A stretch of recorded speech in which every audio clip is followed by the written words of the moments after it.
Well, let's speak now to Kate Hardcastle, who's a consumer expert for Insight with Passion.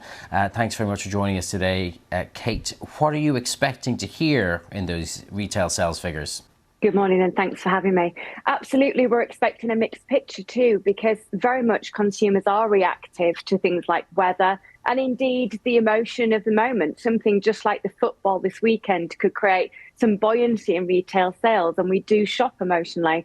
But we are still seeing consumers reacting to an ever-challenging landscape when it comes to their budget. And they've got this quandary going on all of the time, trying to do the best for their families. So we've seen a lot of consumers shop own brands, shop very smartly. We've seen the growth of the re-commerce market, the second-hand marketplace.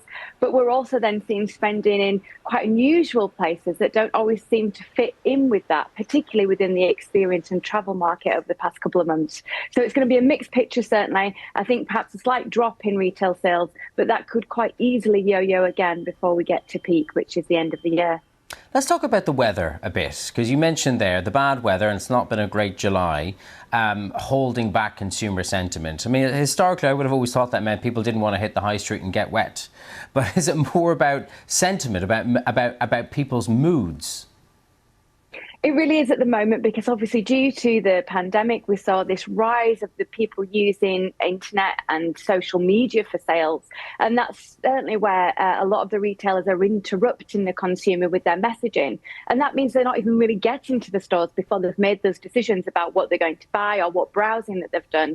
When they do commit within the stores, a lot more of it is thought through than it used to be. We don't see as much of that on-impact shopping that just happens in the moment.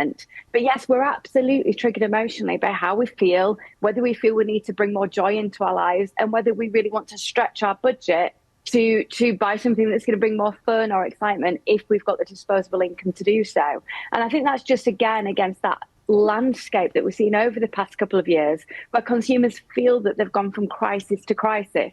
What retailers really are feeling is that consumers are putting them under so much more pressure for value, and that's at any point, be that at luxury or indeed the value chain. You mentioned there the ongoing battle between online and real-world retail. Here in the UK, the Retail Sector Council told ministers this week that competition law is needed to be reformed to support the industry. What are they talking about there? Briefly, if you can.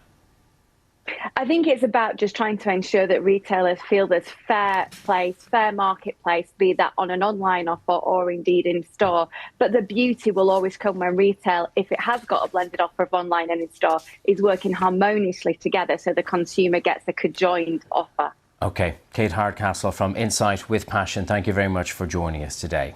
Thank you.